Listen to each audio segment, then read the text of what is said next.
पप्पा, हा बेटा, काय करताय तुम्ही? मी बुद्धगया मुक्ती आंदोलनाचा जो काही इतिहास आहे ना त्याच्या संदर्भामध्ये वाचन करत होतो, बघत होतो रेफरन्स काय काय आहेत ते. मग मला पण सांगा ना त्याबद्दल.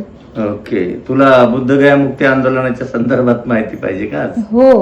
ओके, तर बेटा हे बुद्धगया मुक्ती जे आंदोलन आहे ना याच्या संदर्भामध्ये सगळ्यात आधी जर पूर्वपीठिका जर आपण घेतली ना, 27 फेब्रुवारी पासून सगळ्या भिक्खू संघांनी याच्यावर आंदोलन सुरू केलेलं आहे.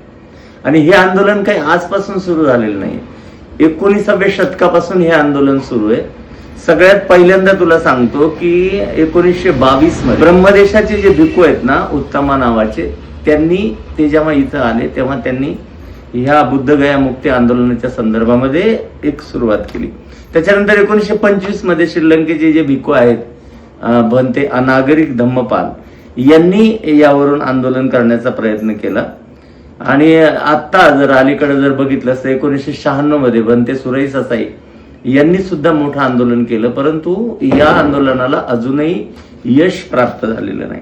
तुला थोडीशी पूर्वपीठिका सांगतो की हे पूर्णतः बुद्धाचं हे महाविहार आहे आणि बुद्धाला इथं ज्ञान प्राप्ती झाली म्हणून जगभरातले जे काही बौद्ध धम्मीय भाविक आहेत ते सगळे या ठिकाणी येतात.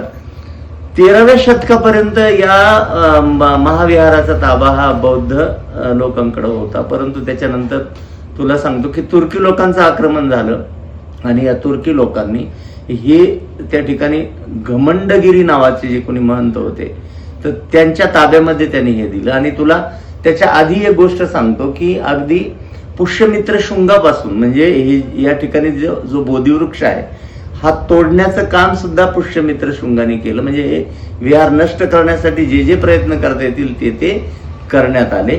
परंतु आज जी बोधिवृक्षाची जी पिढी ही 4थी पिढी आहे, पालवी फुटलेली.